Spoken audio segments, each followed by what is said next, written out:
दोस्तों, आज की क्लास में हम लोग लगभग 20 बहुविकल्पी प्रश्नों को सॉल्व करेंगे। यह प्रश्न TGT, PGT, net, JRF, KBS, NBS, GIC एवं एलटी परीक्षाओं के लिए महत्वपूर्ण है। तो चलिए आज की क्लास स्टार्ट करते हैं। पहला क्वेश्चन, निम्न में से कौन सी जोड़ी सही रूप से सुमेलित नहीं है? तो इसमें देखना है कौन सी जोड़ी सुमेलित नहीं है। एक तरफ संकल्पना है, मतलब संकल्पना का प्रतिपादन किस संस्था द्वारा किया जाता है, यह पूछा गया है। पहली संकल्पना का नाम है महिला विकास सूचकांक। तो महिला विकास सूचकांक यूएनडीपी द्वारा जारी किया जाता है, ये सही है। दूसरी संकल्पना है व्यापार करने में सरलता। तो व्यापार करने में सरलता विश्व बैंक द्वारा जारी किया जाता है, ये भी सही है। ए और बी दोनों सही है। सी समावेशी विकास सूचकांक। तो समावेशी विकास सूचकांक विश्व आर्थिक फोरम द्वारा जारी किया जाता है। तीसरा विश्व आर्थिक सूचकांक संयुक्त राष्ट्र संगठन का नाम दिया गया है। तो विश्व आर्थिक सूचकांक संयुक्त राष्ट्र संगठन द्वारा जारी नहीं किया जाता है, ये गलत है। तो गलत पूछ रहा है तो यही सही होगा, डी सही होगा। विश्व आर्थिक सूचकांक वेल्ट हंगर हिल्फ जर्मनी की संस्था और कंसर्न वर्ल्ड वाइड जो आयरलैंड की संस्था है, जर्मनी और आयरलैंड की संस्था द्वारा संयुक्त रूप से जारी किया जाता है। यह प्रत्येक वर्ष वैश्विक भुखमरी सूचकांक जारी करता है। 2022 में 121 देशों में भारत का स्थान 107वें नंबर पर था और पहले नंबर पर बेलारूस, बोस्निया हर्जेगोविना और चिली देश थे। तो इस प्रकार से एक का सही आंसर डी हो जाएगा। 2, किन कारणों से बाजार विफलता हो सकती है? अपूर्ण प्रतिस्पर्धा, वाह्यताएं।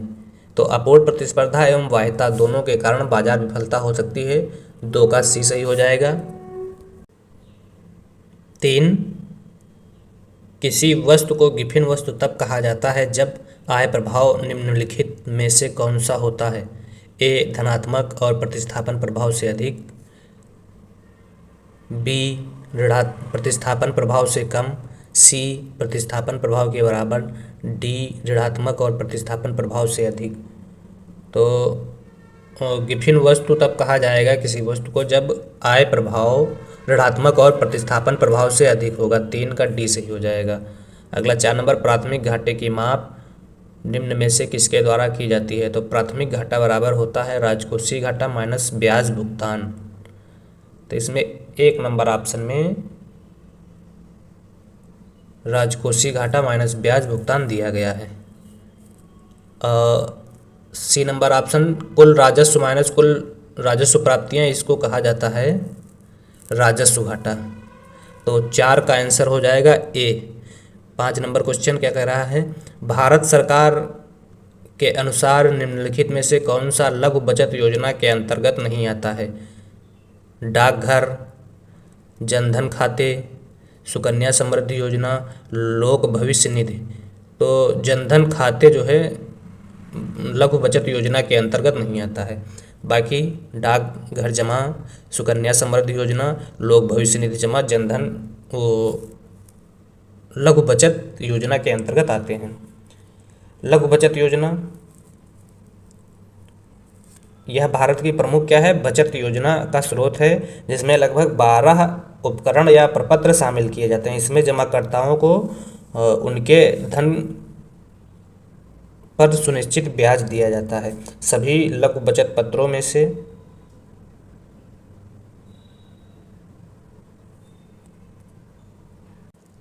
संग्रहित राशि राष्ट्रीय लघु बचत कोष NSSF में जमा किया जाता है।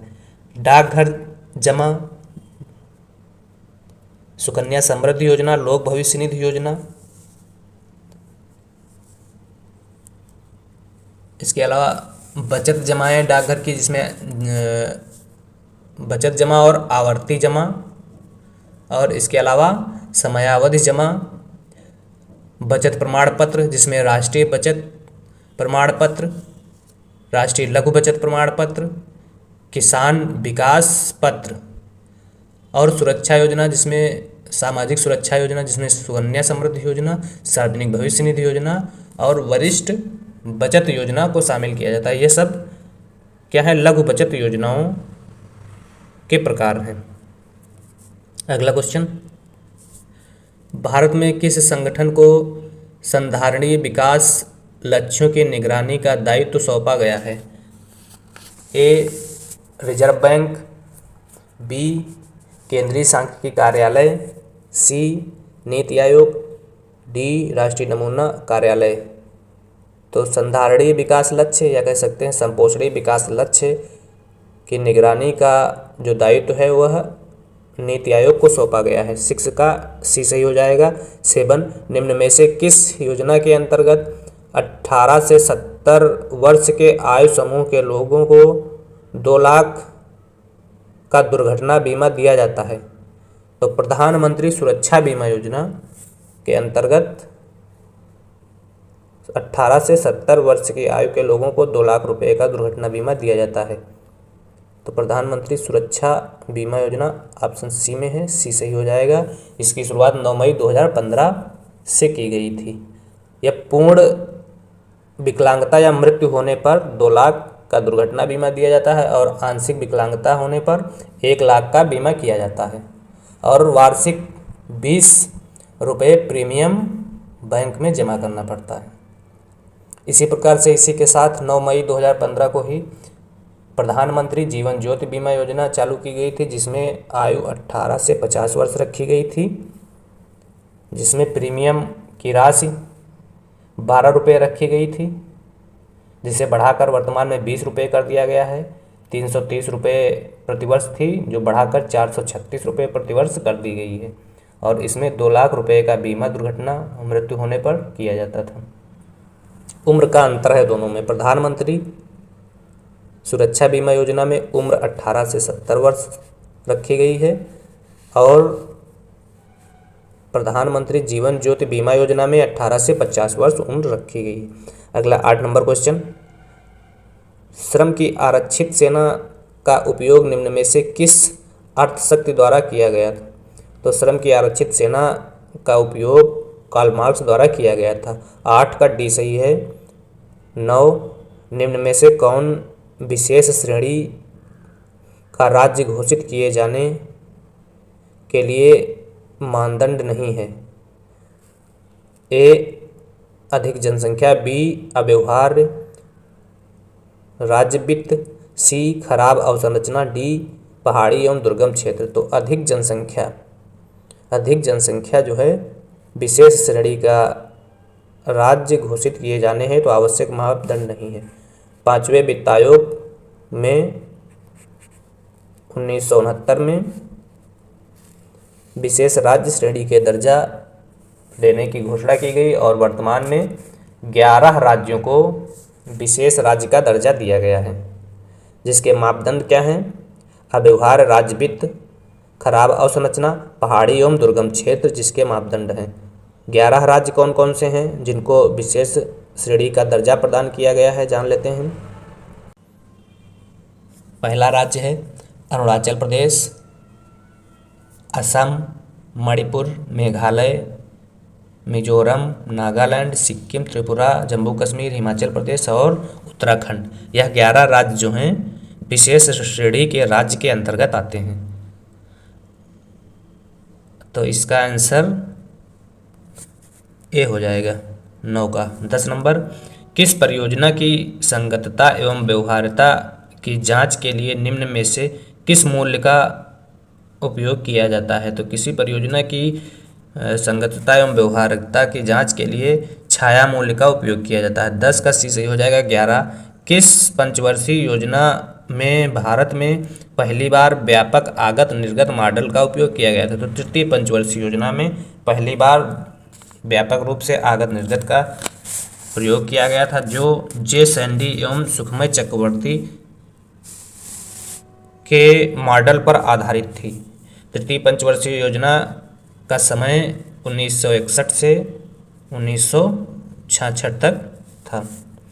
जो आत्मनिर्भरता की प्राप्ति पर आधारित थी और जे सैंडी और सुखमय चक्रवर्ती के आगत निर्गत मॉडल पर इसमें आगत निर्गत मॉडल का उपयोग किया गया था। पहली पंचवर्षीय योजना 1951 से 56 तक चली, जिसमें कृषि पर विशेष ध्यान दिया गया, जो हैरड डोमर के मॉडल पर आधारित थी। दूसरी पंचवर्षीय योजना 1956 से 61 के बीच में चली, जो उद्योगों पर विशेष रूप से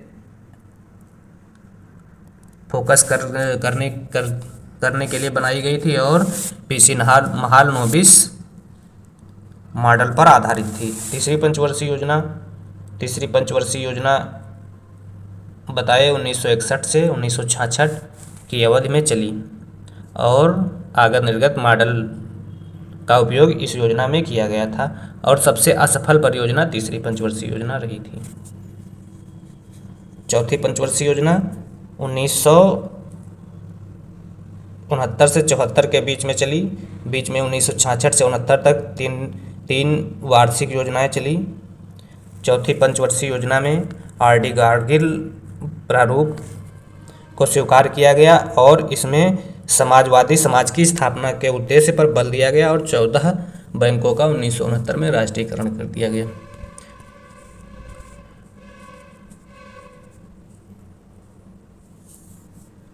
पहली पंचवर्षीय योजना, पहली, पाँचवीं, छठी, सातवीं और आठवीं पंचवर्षीय योजना में लक्ष्य से अधिक, जो लक्ष्य निर्धारित किया गया था उससे अधिक प्राप्त हुआ, लेकिन दूसरी, तीसरी, चौथी, नवीं और 11वीं पंचवर्षीय योजना में जो लक्ष्य निर्धारित किया गया था उससे कम लक्ष्य की प्राप्ति हुई। तो 15, 67, 8 पहली पंचवर्षीय, पाँचवीं पंचवर्षीय, छठी, सातवीं और आठवीं में जो लक्ष्य निर्धारित किया गया था उससे अधिक लक्ष्य की प्राप्ति हुई, लेकिन इसमें दूसरी, तीसरी, चौथी, नवीं और 11वीं में लक्ष्य से कम की प्राप्ति हुई। 11वीं और 12वीं भी इसमें शामिल हो जाएगी। तो इसका आंसर सी सही है 11 का। अगला 12 नंबर क्वेश्चन, निम्न में से किस अर्थशास्त्री ने पुनर्निवेश कसौटी को विकसित किया? वाल्टर गैलेंसन, हार्वे लेवेंस्टीन ने पुनर्निवेश कसौटी को विकसित किया। तो 12 बी सही हो जाएगा। 13, निम्न में से किसने भारत में विकेंद्रीकृत योजना के लिए क्षेत्र उपागम की वकालत की? तो डी.आर. गाडगिल ने विकेंद्रीकृत योजना के लिए क्षेत्र उपागम की वकालत की। 13 ए सही है। 14 नंबर, उपभोग में निकृष्ट वस्तुओं में होता है। तो उपभोग में निकृष्ट वस्तुओं में ऋणात्मक आय प्रभाव होता है।